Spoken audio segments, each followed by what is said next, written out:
নমস্কাৰ এই মুহূৰ্তত আহিছে কেইবাটাও গুৰুত্বপূৰ্ণ খবৰ আজি হৈছে 24 মাৰ্চ অসমৰ লগতে ভাৰতৰ বিভিন্ন প্ৰান্তৰ পৰা ৰাতিপুৱাৰ কেইবাটাও গুৰুত্বপূৰ্ণ খবৰ যুগুতোৱা হৈছে আৰু এনেকুৱা ধৰণৰ খবৰসমূহ নিতৌ চাবৰ কাৰণে চেনেলটো সাবস্ক্ৰাইব কৰি কাষত থকা বেল আইকনটো প্ৰেছ কৰাৰ লগতে ভিডিঅ'টোত এটাকৈ লাইক কৰি উৎসাহিত কৰিব যিমানেই চেষ্টা কৰক অসমত কাপ বলবৎ হ'বই আৰু বিজেপিয়ে প্ৰকাশ কৰা 10টা সংকল্পত এইবাৰ উল্লেখ কৰা নাই জনজাতিকৰণৰ প্ৰসংগ আজি বিজেপি দলে হোটেল তাজত প্ৰকাশ কৰে নিৰ্বাচনী ইস্তাহাৰ ৰাষ্ট্ৰীয় সভাপতি জেপি নাড্ডাই মুকলি কৰা এই ইস্তাহাৰ মুকলি অনুষ্ঠানত উপস্থিত থাকে কেন্দ্ৰীয় মন্ত্ৰী জিতেন্দ্ৰ সিং নৰেন্দ্ৰ সিং তোমৰৰ লগতে মুখ্যমন্ত্ৰী সৰ্বানন্দ সোণোৱাল মন্ত্ৰী হিমন্ত বিশ্ব শৰ্মা ৰাজ্যিক বিজেপিৰ সভাপতি ৰঞ্জিত কুমাৰ দাসকে ধৰি বিজেপিৰ কেইবাগৰাকীও বিষয়ববীয়া উপস্থিত থাকে আৰু বিজেপিয়ে মুকলি কৰা ইস্তাহাৰত প্ৰধানকৈ 10টা প্ৰতিশ্ৰুতি প্ৰদান কৰিছে বিজেপি আৰু ইয়াৰ ভিতৰত বানপানী মুক্ত অসম গঢ়াৰ প্ৰতিশ্ৰুতি বিশেষভাৱে উল্লেখযোগ্য ইয়াৰ উপৰি বিজেপিয়ে এই ইস্তাহাৰত প্ৰতিশ্ৰুতি প্ৰদান কৰিছে যে অষ্টম শ্ৰেণীৰ পৰা সকলো ছাত্ৰ ছাত্ৰীকে প্ৰদান কৰা হ'ব চাইকেল আৰু ইস্তাহাৰত প্ৰতিগৰাকী মহিলাক 3000 কৈ টকা আৰু এনআৰচিৰ পৰা অবৈধ লোকৰ নাম কৰ্তন কৰিব আৰু 4 লাখ লোকক ব্যক্তিগত খণ্ডত চাকৰি দিয়াৰ লগতে 10 লাখ যুৱ উদ্যোগী সৃষ্টিকে ধৰি বহুকেইটা প্ৰতিশ্ৰুতি প্ৰদান কৰিছে বিজেপিৰ ইস্তাহাৰখনত আৰু এটা ডাঙৰ খবৰ হৈছে বিজেপিয়ে প্ৰকাশ কৰা ইস্তাহাৰত নাই জনজাতিকৰণৰ প্ৰসংগ আৰু এই বিষয়ক লৈ ইতিমধ্যে প্ৰতিক্ৰিয়া ব্যক্ত কৰিছে ৰাজনৈতিক মহলত আৰু ইফালে এই অনুষ্ঠানতে জেপি নাড্ডাই মুকলিকৈ ঘোষণা কৰে যে দেশত কা বলবৎ হ'বই যি কাক লৈ অসমত 5জন ডেকা মৃত্যু সাৱতি ল'বলগীয়া হৈছে আৰু সেই কা বিজেপি চৰকাৰখনে বলবৎ কৰিবই বুলি তেওঁলোকে প্ৰতিশ্ৰুতি প্ৰদান কৰিছে আৰু বিধানসভাই এনে সিদ্ধান্তক এইবাৰ তলাব নোৱাৰে বুলি উল্লেখ কৰিছে জেপি নাড্ডাই টুইটাৰত বৰ্তমান সময়ত সকলোতকৈ ট্ৰেণ্ডিঙত আছে চিণ্ডিকেটানন্দ অসমৰ মুখ্যমন্ত্ৰী সৰ্বানন্দ সোণোৱাল বৰ্তমান টুইটাৰত হ'লগৈ চিণ্ডিকেটানন্দ অসমত এইবাৰ ছত্তীশগড়ৰ মুখ্যমন্ত্ৰীয়ে প্ৰচাৰ চলাবলৈ আহিছিল আৰু কংগ্ৰেছৰ পৰ্যবেক্ষকগৰাকীয়ে নিৰ্বাচনী সভাত সৰ্বানন্দ সোণোৱাল চৰকাৰক চিণ্ডিকেট ৰাজ চলোৱা চৰকাৰ বুলি অভিযোগ উত্থাপন কৰিছিল বিজেপি চৰকাৰে প্ৰতিশ্ৰুতি পালনত ব্যৰ্থ হোৱা বুলি মন্তব্য কৰাৰ লগতে কংগ্ৰেছে অসমত 100ৰো অধিক আসন দখল কৰিব বুলিও দাবী কৰিছিল বাগেলে আৰু বাগেলৰ এই অভিযোগৰ পিছতে টুইটাৰত অধিক জনপ্ৰিয় হৈ পৰিছে এটা শব্দ আৰু হেশটেগ কৰি টুইটাৰত বহুতে এতিয়া লিখা এই শব্দটোৱে হৈছে চিণ্ডিকেটানন্দ আৰু আজিৰ দিনটোৰ অধিক সময় টুইটাৰত ট্ৰেণ্ডিঙত আছে এই চিণ্ডিকেটানন্দ আৰু কংগ্ৰেছ দলে সামাজিক মাধ্যম যোগে বিজেপিৰ বিৰুদ্ধে প্ৰচাৰ চলোৱা দেখা পোৱা গৈছে এই শব্দ ব্যৱহাৰ কৰি আৰু কংগ্ৰেছে ব্যৱহাৰ কৰা এই চিণ্ডিকেটানন্দ অধিক লোকে টুইট আৰু লগতে টুইট কৰা পৰিলক্ষিত হৈছে ৰিটুইট কৰাও পৰিলক্ষিত হৈছে দেশৰ বিভিন্নজন নেতায়ো এই চিণ্ডিকেটানন্দ শ্বেয়াৰ কৰা দেখিবলৈ পোৱা গৈছে ৰাজ্যখনত লাহে লাহে কৰোনাৰ সংক্ৰমণ বৃদ্ধি পাবলৈ ধৰিছে আৰু ইয়াৰ বাবে গৃহ মন্ত্ৰালয়ৰ ফালৰ পৰা এইবাৰ নতুন গাইডলাইন পুনৰবাৰ দিছে আৰু এতিয়া কৰোনাৰ বাবে এইবাৰ নতুন গাইডলাইন প্ৰস্তুত কৰিছে আৰু কোভিডৰ বাবে এটা নতুন গাইডলাইন প্ৰস্তুত কৰিছে সকলোৱে পালন কৰিব লাগিব গৃহ মন্ত্ৰালয়ে কোভিড-19 নিয়ন্ত্ৰণ কৰাৰ উদ্দেশ্যৰে মুখ্য সচিবসকললৈ এক নীতি নিৰ্দেশনা পালনৰ বাবে প্ৰেৰণ কৰা পত্ৰখনত উল্লেখ কৰা হৈছে যে যোৱা 5 মাহে কেন্দ্ৰীয় আৰু ৰাজ্য চৰকাৰসমূহৰ প্ৰচেষ্টাৰ ফলত কৰোনাত সংক্ৰমিত লোকৰ সংখ্যা প্ৰতিদিনে হ্ৰাস পোৱা পৰিলক্ষিত হৈছিল কিন্তু পুনৰবাৰ কোভিড-19 আক্ৰান্ত লোকৰ সংখ্যা বৃদ্ধি পাবলৈ ধৰিছে আৰু আগন্তুক সময়ত উদযাপন কৰিবলগীয়া উৎসৱসমূহৰ প্ৰতি লক্ষ্য ৰাখি এই সংখ্যা আৰু অধিক বৃদ্ধি পোৱাৰ সম্ভাৱনাই দেখা দিছে কৰোনা প্ৰতিৰোধৰ বাবে মানিবলগীয়া বহু নীতি নিয়মৰ সন্দৰ্ভত চৰকাৰে শিথিলতা প্ৰদান কৰিছিল আৰু এই নিৰ্দেশত লগতে উল্লেখ কৰা হৈছে বৰ্তমানৰ পৰিস্থিতিৰ প্ৰতি লক্ষ্য ৰাখি ৰাজহুৱা স্থান কৰ্মস্থান আৰু জনবহুল স্থানত কোভিড-19ৰ নীতি নিয়ম মানি চলাটো প্ৰয়োজনীয় মাস্ক চেনিটাইজাৰ আৰু লগতে সামাজিক দূৰত্ব কঠোৰভাৱে মানিবলৈ নীতি নিয়ম বান্ধি দিবৰ বাবে ৰাজ্য কেন্দ্ৰীয় শাসিত এলেকাসমূহৰ মুখ্য সচিবসকলক এই নিৰ্দেশনা দিছে গৃহ মন্ত্ৰালয়ে 1 এপ্ৰিলৰ পৰা 45 বছৰৰ ঊৰ্ধ্বৰ লোকক দিয়া হ'ব কোভিড ভেকচিন কেন্দ্ৰীয় মন্ত্ৰী প্ৰকাশ জাভেদকাৰে আজি ঘোষণা কৰে যে 1 এপ্ৰিলৰ পৰা 45 বছৰৰ ঊৰ্ধ্বৰ প্ৰতিগৰাকী নাগৰিকক প্ৰদান কৰা হ'ব কোভিড ভেকচিন। তেওঁ জনাইছে লগতে যে এই সিদ্ধান্ত কেবিনেটে টাস্ক ফ'ৰ্চ আৰু বিশেষজ্ঞৰ পৰামৰ্শৰ আধাৰত গ্ৰহণ কৰিছে। আৰু কেন্দ্ৰীয় মন্ত্ৰীগৰাকীয়ে আহ্বান জনাইছে 45 বছৰ ঊৰ্ধ্বৰ প্ৰতিগৰাকী লোকে এই ভেকচিনৰ বাবে পঞ্জীয়ন কৰিব লাগিব আৰু ইয়াৰ দ্বাৰা টিকাকৰণ অভিযান আৰু অধিক সফল হ'ব তথা টিকা গ্ৰহণ কৰা লোকৰ সংখ্যাও দেশত বৃদ্ধি পাব।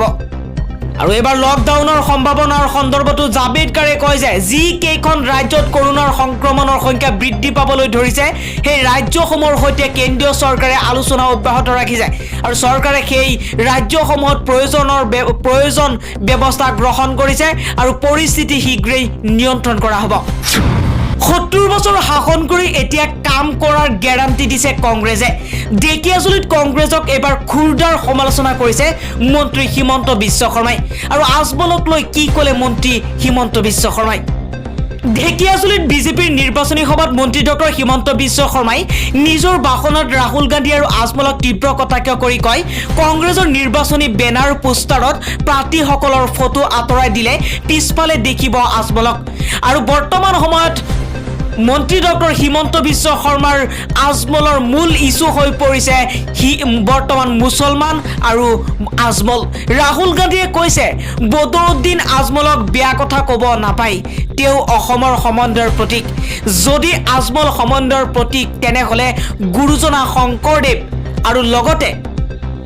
গোপীনাথ বৰদলৈ ডক্টৰ ভূপেন হাজৰিকা তেওঁলোক কোন আছিল বুলি এবাৰ প্ৰশ্ন কৰিছে মন্ত্ৰী হিমন্ত বিশ্ব শৰ্মাই। আৰু ডক্টৰ হিমন্ত বিশ্ব শৰ্মাই ৰাহুল গান্ধীক সমালোচনা কৰি কৈছে ৰাহুল গান্ধীৰ মতে অসমৰ ভাগ্য নিৰ্মাতা আজমল আৰু আজমলৰ কোলাত উঠি তেওঁলোকে চৰকাৰ গঠন কৰাৰ সপোন দেখিছে। আৰু বদৰুদ্দিন আজমলে কৈছে কংগ্ৰেছৰ চৰকাৰ আহিলে গুৰ মাৰি একেদিনাই মাদ্ৰাছা খুলিব আৰু মেডিকেল কলেজ খুলিব লাগে নে মাদ্ৰাছা খুলিব লাগে এই প্ৰশ্ন কৰিছে হিমন্ত বিশ্ব শৰ্মাই। আৰু যিখন চৰকাৰ হ'লে প্ৰথম কেবিনেটত মাদ্ৰাছা খোলাৰ সিদ্ধান্ত ল'ব সেই চৰকাৰ আমি অসমত হ'বলৈ নিদিওঁ বুলি এবাৰ প্ৰশ্ন কৰিছে হিমন্তই। আৰু হিমন্ত বিশ্ব শৰ্মাই কৈছে মুছলমান যুৱকসকলক মই কওঁ আপোনালোকক আমি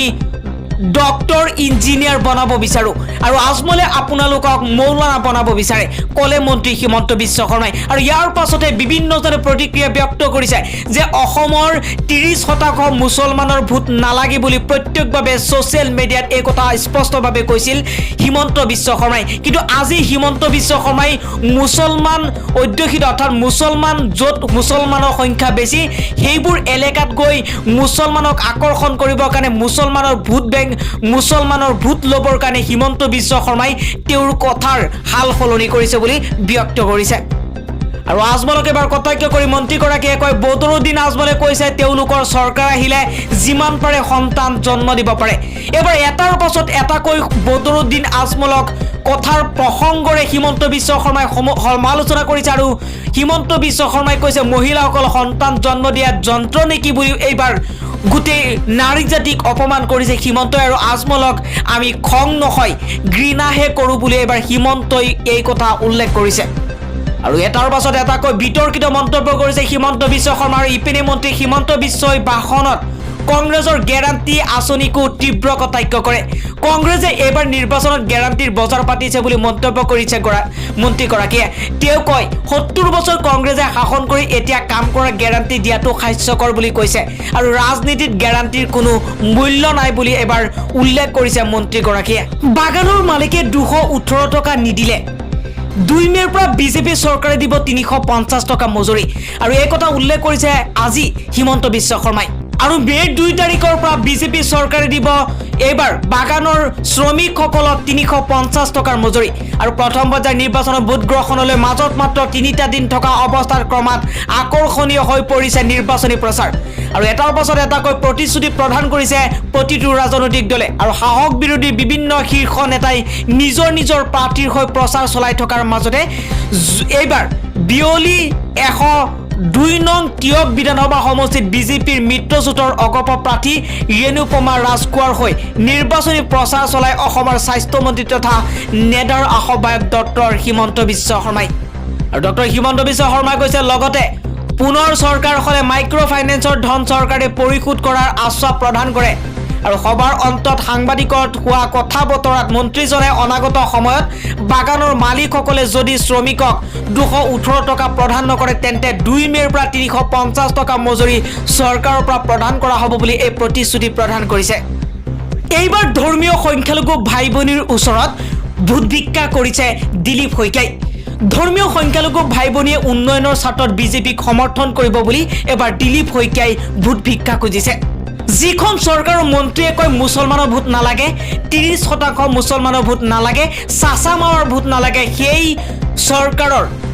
এজন বিধায়কে এবাৰ কৈছে ধৰ্মীয় সংখ্যালঘুৰ ভাই ভনীয়ে উন্নয়নৰ স্বাৰ্থত বিজেপিক সমৰ্থন কৰিব।